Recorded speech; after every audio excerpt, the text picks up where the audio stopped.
My two-faced roommate had her sights set on my filthy rich boyfriend. Secretly, I was over the moon. I told her how I met Song Yan. My bike smashed into his swanky car. Sure enough, she copied me, crashing her bike into his ride. I watched them chat, swap numbers, and waited for him to ditch me so I could finally break free. But Song shot me a sly grin and said, "Babe, how much should we hit her up for in court?" When I froze, he leaned close, whispering, "Think you can ditch me? Not in this lifetime." My boyfriend, Song Yan, is a trust fund kid. He's also totally unhinged and a control freak. Meeting him was a complete nightmare. Back in my junior year of college, I tutored kids to scrape by. One rainy night, I was biking through a crosswalk when some jerk ran a red light and clipped me. That jerk? Song Yan. He swore it was an accident, groveling with apologies and promising to make it right. My mom was fighting lung cancer, and I was a wreck. Even though he looked all polished and suave, I ripped into him for driving like a moron. Still, he dragged me to a hospital, offering to pay for everything. The word payout got my attention, so I let him haul me to the nearest ER. Song had a way of charming people. Under the hospital's harsh lights, even soaked and messy, he rocked a sharp suit, all class and grace. His polite, smooth talk screamed old money vibes. My knee was banged up. The doc gave me meds and a bandage. Song helped me up, looking guilty. "I'm so sorry for the mess. It was pouring, and I didn't spot you." No matter how pissed I was, his nonstop apologies cooled me off. I shrugged, saying it was no big deal. He asked for my number to cover my costs, saying my limp would make classes a pain. I hesitated but added him on my messaging app, though I turned down his cash. At first, I thought I'd take a little money. Things were tight, but after chatting, he seemed okay, so I couldn't scam him. Then he showed up at my school. I was hobbling to a tutoring gig, crutches and all, when I saw him leaning against his Rolls Royce, staring at the sunset, cigarette in hand, smoke swirling around him. Students gawked as they passed. Our college wasn't Ivy League, but fancy cars parked at the gate were normal. Word was, some girls had sugar daddies. Seeing Song, I rolled my eyes, pegging him as one of those creeps. I ducked my head, hoping to sneak by, but he called out. He said if I wouldn't take his money, he'd drive me to my side gig to clear his conscience. We bickered at the gate for 5 minutes. Finally, he locked his car, grabbed my bike, and pedaled me to my tutoring spot 20 minutes away. When I finished, he was still there. After he dropped me off, I told him to just pay me so he'd stop playing chauffeur. We didn't cross paths again until the hospital. That summer, my mom was admitted, and I stayed to care for her. Song acted shocked to see me. We talked like buddies. I spilled about Mom's illness, and he said a family member of his was in the VIP wing. He started bringing food for me and Mom. At first, I was on guard, clocking that he was into me. I'm choosy. College guys seemed too immature and older. Successful dudes felt too slick or jaded. Song, with his movie star looks, screamed player. No way I was biting. When our savings dried up, I tried for a bank loan for Mom's treatment, but got shot down. Song stepped up, loaning me the cash. When Mom passed, he was my rock, sticking by me through the pain. Once I started healing, he asked me out. That was my lowest point. Growing up, after my dad kicked us out for not giving him a son, Mom and I scraped by in a tiny rental. She cleaned houses to keep me in school.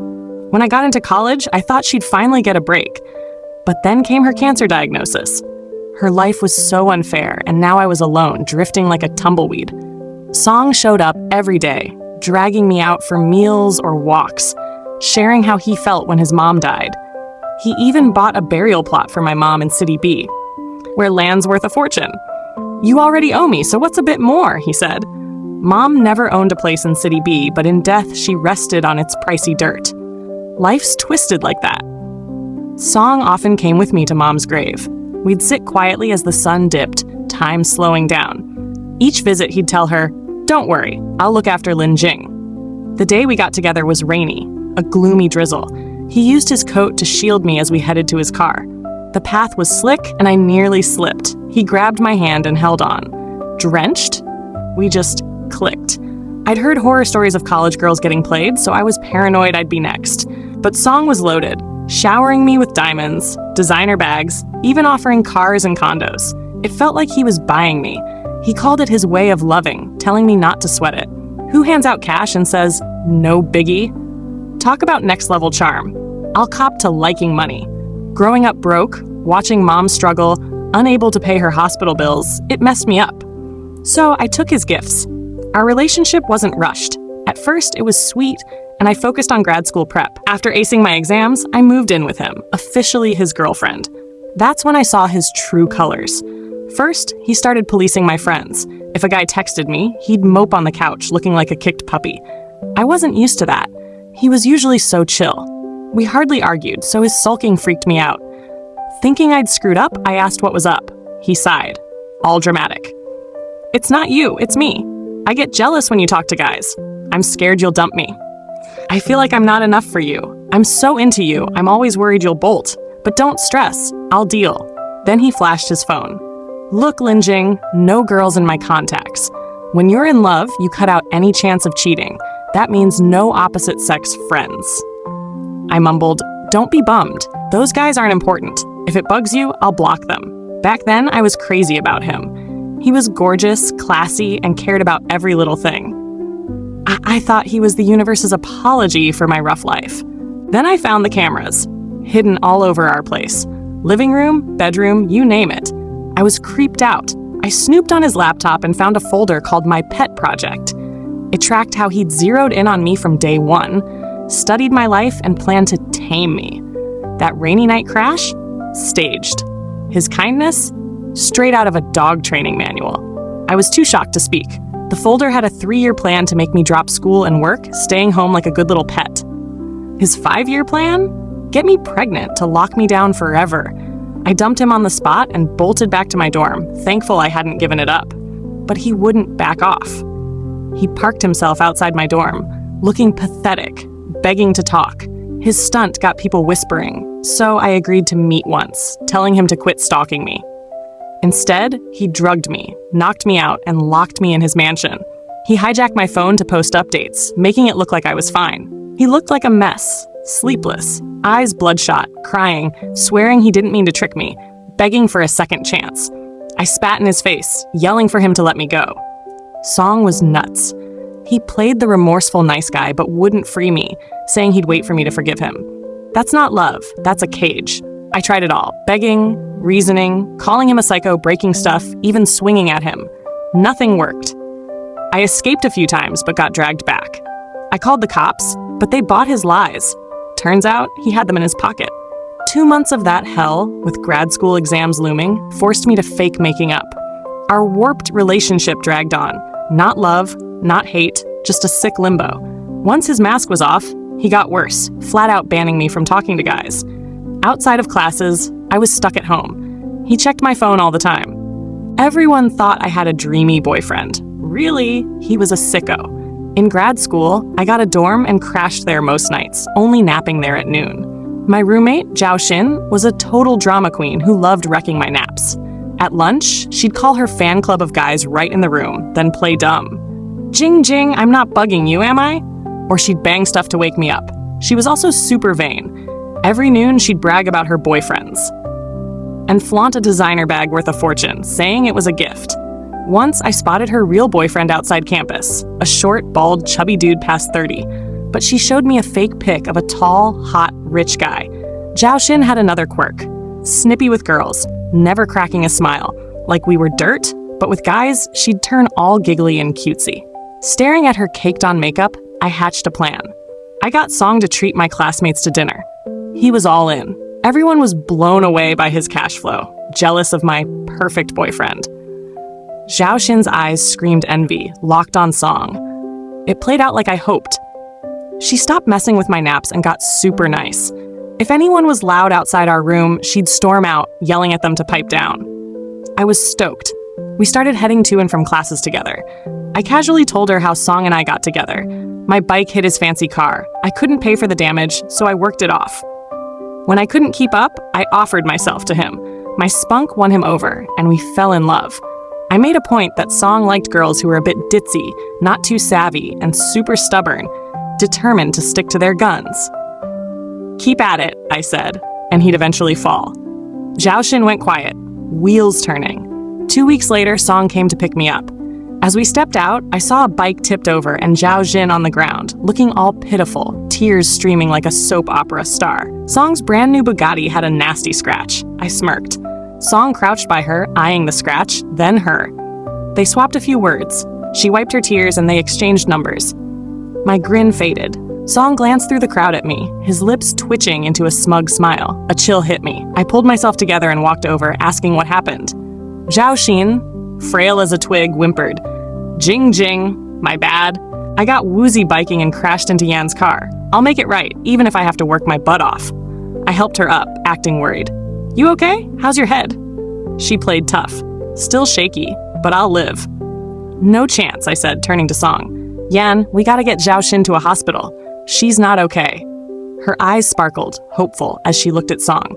He looked at me, and I held his gaze, cool as ice. He mussed my hair, smiling. Linjing, you're the sweetest girl I know. My stomach dropped. Last time he sweet-talked me like that was when I faked being sick to borrow a stranger's phone and call the cops. He just grinned, calling me smart. Sure enough, he added, hang on, Ms. Zhao. I called the cops. Once they sort out who's at fault, I'll take you to the hospital. Zhao Xian nodded like a bobblehead. Totally, that's fair. Thanks, Yan. We're pals now, so call me Xiao Xian. Jing Jing does. Jing does. Something felt wrong. The traffic cops showed up, wrote a report, and pinned the blame on Zhao Xin for hitting a parked car. Song's assistant rolled up, shoving Zhao Xian into a cab. I snapped. You're not taking her to the hospital. She's a girl, hurt, and alone. Song shot me a cold look, handing the police report to his assistant. Babe, how much should we sue her for? I glanced at him, then the scratch on his shiny car, at a loss. He raised an eyebrow. That car was gonna be yours. What? Then she pays whatever the fix costs. I shot back. He laughed, nudging me into the car, whispering, You two are such besties. That night after dinner, he went nuts. I wondered if he'd sniffed out my plan and was getting even, or if his crazy just kicked into high gear. Next day, Zhao Xin invited us to dinner to say sorry for the crash. Song's car had been shipped overseas for a paint job. Thinking of the wild shipping fee, I felt for her. I gave her a pitying look and suggested the ritziest restaurant I knew. Yan only eats at places like this. He doesn't do cheap. You good with that? She bit her lip, claiming she went there all the time. Perfect pair, I thought. Song pulled up in a new Maybach. Zhao Xin's eyes lit up. He glanced at her, then me, his brow cocked in suspicion. Before I could speak, she cooed, Yan, I wanted to treat you and Xiaojing to dinner.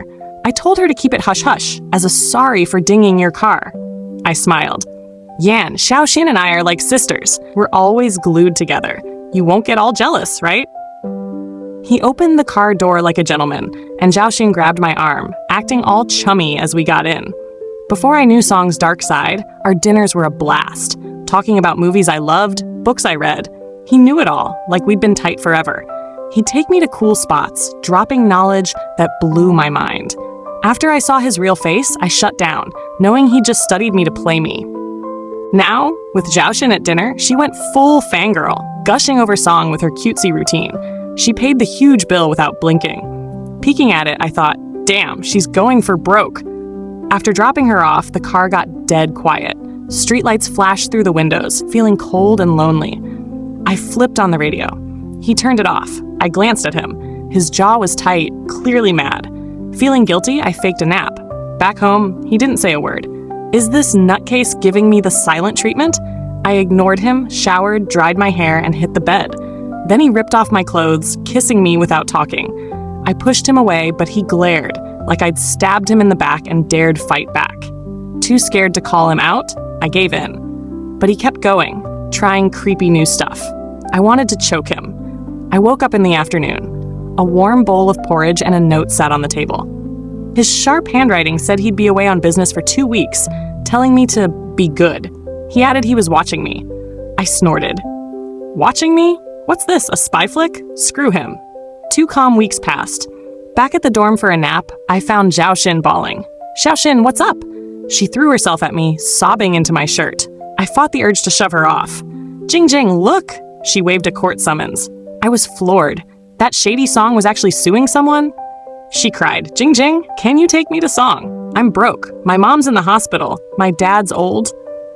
Song was suing her for 890,000 yuan to fix his car. She just dumped her boyfriend, probably to go all in on Song. I frowned. With Song back, I played it safe. To cover my ass, I didn't bring Zhao Xin to dinner. I sent her the restaurant's address. She asked, "When you crashed into Song's car, why didn't he come after you?" Catching her slip, she backpedaled. "No shade. I'm just a grad student. I don't want to drown in debt. I just want him to drop it, that's all." Yeah, we're all buddies here, I thought. It was messy. I'll tell you, but keep it quiet. She nodded like her life depended on it. I whispered a few words, and she nodded, kinda getting it. Song asked what I wanted for dinner. I picked Hunan food. He took me to a cozy family joint. I sent Zhao Xin the location. The private room was classy. I ordered 2 bottles of booze. Song raised an eyebrow, but didn't stop me. He slid a gift box my way, obviously a pricey necklace. I stashed it in my cheap canvas bag like it was gold, thinking, soon I'll ditch this creep. Didn't matter. I'd lost my freedom for a bit, but scored enough cash to live large for years. Over dinner, I snuck looks at Song. He was stupidly hot, maybe part foreign, with sharp features and deep, moody eyes. At 6'3", with broad shoulders and a ripped build, he'd clean up as a club host. Too bad he's a psycho. I sighed. If he were normal, we might have had something real. Oh well, let Zhao Xin deal with him. Song wouldn't let me drink. As predicted, when I grabbed a glass, he snatched it and chugged it. I leaned into him. "You love me?" He pinched my cheek, looking down. "What do you think?" I shook my head. "You don't get love. If you did, you wouldn't cage me." He shot back. "You love me?" I thought, then said straight up, "Before I knew the real you, yeah. If I didn't, I wouldn't have hooked up with you." He smirked. "Then your love wasn't deep enough. If you really loved me, you'd forgive me." Before, I'd have said, "If you don't love me, I don't love you. Let's split now." But his threats had me spooked, so I just huffed. He stared about to kiss me when the door flew open. I pulled back. Zhao Xin, finally. She rushed in, crying like she'd been done dirty. "Yan, please don't sue me. I'm broke. I'll do anything. Work for you, whatever. Just don't sue." Her tears were almost cute, falling just right. I stood between her and Song, eyeing them both. Song stayed quiet, but his face screamed not amused. A freaked-out waiter tried to drag Zhao Xin out. She clung to Song's leg, sobbing, nailing the damsel act. I sighed, nodding to the waiter. While Song zeroed in on Zhao Xin, I slipped out with the staff. I'd set her up for this. Whether she could close the deal was on her. Good thing I'd grabbed my phone. I watched videos outside for 40 minutes until a squad of cops spooked me. What? I froze. Then I saw them barge into Song's private room. My heart pounded. Did Song lose it and hurt Zhao Xin? Nah, he'd just boot her out if he was mad. Did Zhao Xin call the cops, saying he attacked her? That didn't track. She wanted his cash and clout. I stashed my phone and earbuds, trailing the cops inside. The private room was huge, with a dining area, lounge, and sofas. Song was sprawled on a couch, shirt half open, face red, eyes glassy, looking out of it. Zhao Xin was half kneeling over him, like she was about to jump him. The cops barked, "Miss Zhao Xin, we got a tip you're trying to assault Mr. Song. Come with us for questioning." She scrambled up, freaking out. "No, that's not it. We were okay with it. Right, Yan? Tell them." Song, weak as a rag doll, gasped, "Officers, Miss Zhao trashed my car and wouldn't pay. She's been bugging me. I was eating with my girlfriend when she crashed in, begging me to let it slide." He wheezed, looking rough. "I was gonna, since she's my girlfriend's roommate, but she spiked my drink. Tried to mess with me. Officers, lock up this lowlife." Everyone but Zhao Xin gave him sympathetic looks. Who'd think a 6'3" dude could almost get taken advantage of? I grabbed a shawl from the restaurant and draped it over him. In movies, when a heroine's shamed, the hero tosses his jacket over her. I was in a dress, so the shawl worked. As I got close, Song hit me with a creepy look that gave me goosebumps. Yeah, I brought Zhao Xin here, but I only told her how I'd cried at his feet, offering to pay with myself, kicking off our thing.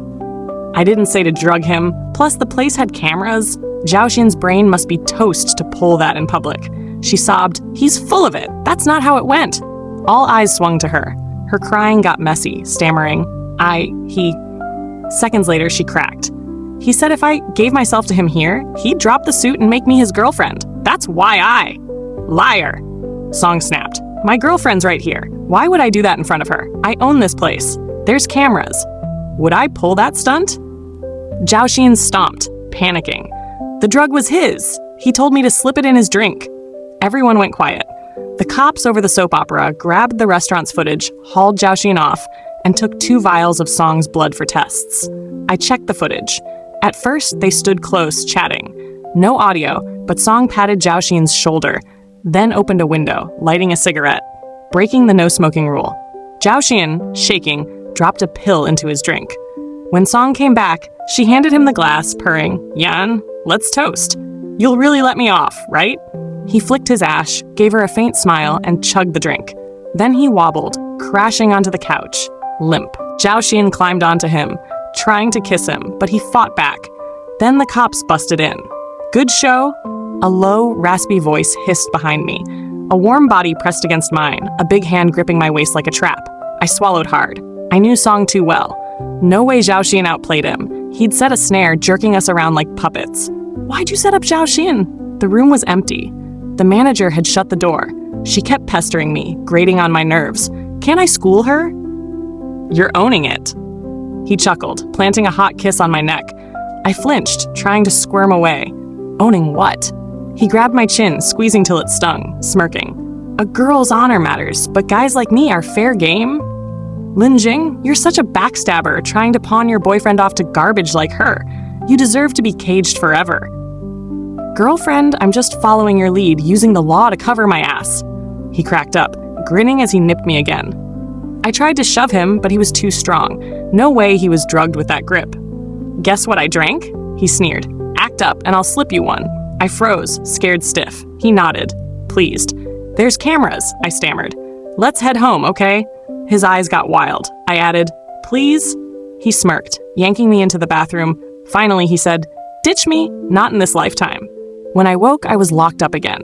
The mansion's doors were bolted, cameras everywhere, no one around. A note on the table read, "Misbehave, and you're caged." I cried quietly. Song was deranged. Who did he think he was, God? Why wouldn't he let me go? Worn out, I passed out. Hunger woke me, and I was in warm arms. Song watched me silently. I sniffled. Why cage me? Last time he let me out, he swore he wouldn't lock me up if I didn't talk about splitting or try to run. I'd played by his rules. He asked, "You don't know what you did." I looked away, guilty. I did nothing. Zhao Xin wanted to beg you for mercy. I just sent her the address. What happened after was you two, not me. He said, "Cool, new rule. You're locked up for life." I shrank back, picturing this mansion as a prison. No phone, no TV, no pets, no books, nothing. I couldn't breathe. I didn't want that. I couldn't beat him, so I bowed my head. "I'm sorry, my bad." He tilted my chin, pointing to the dining table. I obeyed, too scared to push back, and started eating. He sat at the head, sliding a black velvet box my way. Inside was a ring. I tucked it away. Thanks. Weird for him to gift me when pissed, though it wasn't my fault. Tomorrow, we get hitched. I choked, spraying rice everywhere. I chugged water. Hacking? Hitched? Marriage? He glared at the trashed food, annoyed. What's the issue? Why? I scrambled to pick rice off the dishes to avoid starving later. Marriage shuts down certain people's dumb schemes. We had no legal ties, yet he ran my life like a puppet. If we married with his knack for twisting facts, I'd be screwed if I ever fought back.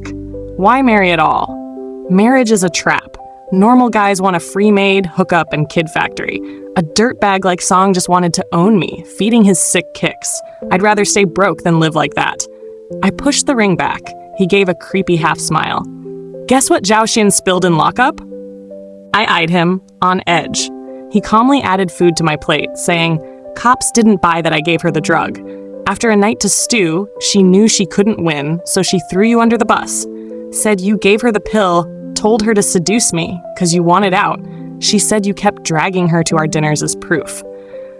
He leaned back, chill. "If I back her up, say you were trying to ditch me and we find drugs in your bag, you joining Zhao Xin in jail?" He slid the ring back, adding, "Be smart, or I'll send you to prison. It ain't cozy like here, no maids cooking. With a rap sheet, what job you gonna get? Can you handle cop grillings?" He flipped from marriage to jail threats, acting all reasonable. "I don't want to see you sulking every day or force a marriage. But if you plotted with Zhao Xin, you face the music. Marriage or jail, your call." He wiped his mouth, dropped his napkin, and bounced. I knew he wasn't bluffing. He could fake proof if he wanted. How else did the cops show up right on time? As he passed, panic hit me. I grabbed his hand like a lifeline. I didn't mean to screw you over. I just told Zhao Xin to show up. He gave me a cold stare. I'd hoped she'd steal his heart, set me free, but he'd played us both like chess pieces. Zhao Xin wasn't an angel, but she didn't deserve jail. He shook me off, heading upstairs. I hugged him, pleading, "I messed up. I'll be good, okay?" He stopped, turning to wipe my tears. "For real?" I nodded. He smiled, wiping more tears. "Why are you always crying?" "'Cause you scare the crap out of me, then act clueless." He slipped the ring on my finger, eyeing it like a prize. Then he hugged me, kissing my forehead. "Mrs. Song, let's do this." Epilogue. Song Yan had his eye on a college girl. His crew tipped off her professor, a slimy dude who hooked up students with rich guys under the pretense of caring. But Song waited, and his assistant dragged the professor, a short, bald creep, to meet him. The guy, sweating bullets, groveled, saying the girl wasn't that kind. Song sneered. "What kind?" The professor stuttered. "She's cagey, won't even hit up student hangouts, let alone dine with teachers." Her wariness was part of it. Linjing didn't waste time. She saw social stuff as pointless and pricey. Growing up dirt poor, she and her mom lived in a basement once. At their worst, she skipped buying water. Why blow cash on dumb dinners? Plus, she'd heard the professor's bad rep and steered clear. Song got hooked. Cruising by her campus, he'd clocked the cute girl and figured he'd keep her, like his shady buddies did. But it wasn't smooth sailing. He had her checked out, plotting how to crack a tough nut like her. The challenge was fun. He made a killer plan but struck out over and over. What started as a game got pricey in time and cash. He fell hard, craving her smiles, her tears, wanting to wrap her up. He meant it when he told her mom he'd care for her forever, though he also hoped it'd score points. He played the grown-up, sweet boyfriend, but couldn't handle her chatting with guys or hanging out too much. Why let a rare flower get battered by the wind? Seeing her fall for him, leaning on him, admiring him, made him think it'd last forever, until she found his home cameras and laptop dirt. She missed the phone tracker, though. He apologized softly, saying he'd only schemed to get her attention because he was so into her. That was true. He'd thought about using the professor's name to get close, but knew her guard would shut it down. So he faked a small crash. He figured she'd be mad for a bit, he'd beg, and she'd chill. They were a couple, and she loved him. Their daily vibe and nights were great. A bad seed can still taste sweet. No need to trash their love over a rough start or later bumps. He thought so. But Linjing flipped out. She couldn't believe it, then went ballistic, demanding a clean break, bailing on their home. He stared at their empty place, still full of their memories, binging cheesy shows on the couch, cooking together in the kitchen, her dancing in the yard. He apologized, dead serious. She shut him down, stone cold. For the first time, Song got that love can spark hate and grudges. If she loved him, why no forgiveness? He'd treated her like gold, doting on every detail. Since when did he obsess over anyone like this? Yet she wrote it all off over one slip, cutting him out cold. Rage and hurt ate at him. He saw nothing wrong with watching her or keeping her from the world. He waited for her to come around, but panic crept in. What if she really broke free? His love had a cap. He dumped it all into her, with no juice left for a new start or another girl. Picturing her with someone else made him want to snap. When she finally met him, it wasn't pity for his rough look, but annoyance at his drama. Seeing that, he laughed darkly. Begging for mercy was for suckers, but he'd sunk that low for a girl who didn't give a damn. He swallowed his anger. They sat in a private room, her walls up. He apologized again, swearing he'd change, grabbing her hand, nearly crying, but she was ironclad, her face cold, almost smug. "We're done. I don't want a freak like you." He knew her cycle, kept heating pads ready. He knew her food faves, took her to spots she loved. He left water by her bed for late-night thirst. When her mom died, he ditched work to hold her up daily.